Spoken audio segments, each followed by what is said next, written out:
The Iraq War obviously continues to dominate the news, but what about America's other war in Afghanistan?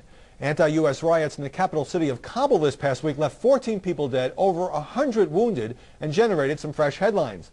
By and large, though, the 23,000 American troops stationed in Afghanistan have largely disappeared from newspapers and television screens. Michael Yan, a Green Beret turned independent blogger who recently returned from Afghanistan, says the media are missing the real story there. We spoke to him before the outbreak of this week's violence. Welcome. Thank you, Howard. Your trip to Afghanistan has convinced you that the press isn't really capturing what's happening in Afghanistan in terms of the level of danger. Explain.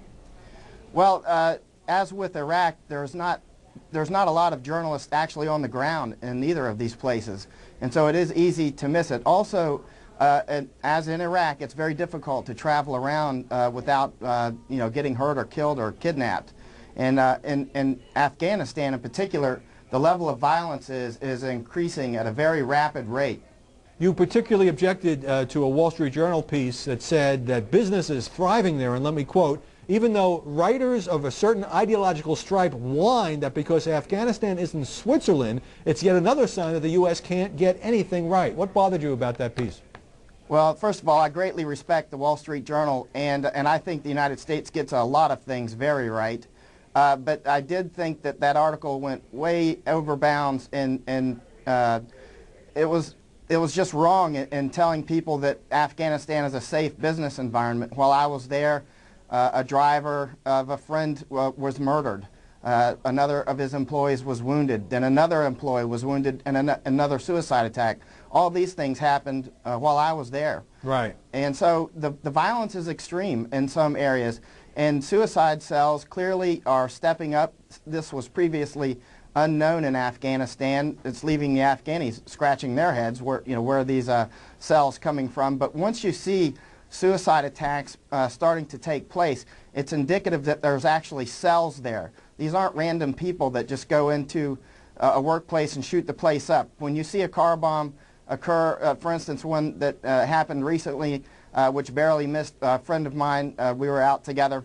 I said, I guarantee you another one's going to happen here shortly, because that did not happen in a vacuum. Sure enough, I think 6 days later, another one detonated, and that one wounded one of his employees and also wounded 3 British soldiers. Let me jump in here. The New York Times recently ran a front-page story saying the Taliban threat in the south of Afghanistan is growing stronger, but by and large, there are very few Western journalists in that country, despite the dangers you just described, despite the presence of a couple of tens of thousands of American troops. Why do you think that is? I read that New York Times story twice. I just read it just an hour ago. It was actually an excellent story. I highly recommend people read it. It was accurate. But again, it's very dangerous for journalists to travel down there. I was unembedded, and so without any protection from any kind of forces. But that did allow me to get out and talk with farmers and to go and talk with a lot of Afghan people and business people. There are a lot of people there actually making money. The Wall Street Journal article was not entirely inaccurate. I mean, the author was correct. People are definitely making money in Afghanistan. I also want to ask you about Iraq, where you have been as well, and where administration officials and other critics make the opposite complaint, that reporters focus too much on the daily violence there and that make things seem worse than they really are. Your thoughts? That does occur. There are some excellent writers there, by the way, such as Dexter Filkins from the New York Times or Rich Oppel from the New York Times, Tony Castaneda. These guys are getting it right. Some of the writers over there definitely are getting it right. But very few people write much about, for instance, the tremendous success in North Iraq above the Green Line, where the Kurds are just taking their freedom and running with it. We found that if you give the Kurds a chance for peace, they'll take it and make the best of it. All right. And other areas of Iraq are not dangerous. But, of course, in that Arab-Sunni middle area there, it's extremely dangerous. Michael, yeah, I've got about half a minute. You're a former Green Beret who decided to get into this blogging and writing business. You almost went broke doing it. How do you get the money to keep writing and traveling and blogging? Well, it's very expensive, as you can imagine, but I started in about August of 2005 accepting support, and that has helped me tremendously. Also, I've just started selling some photos, and that's also helping because my photos sell very briskly.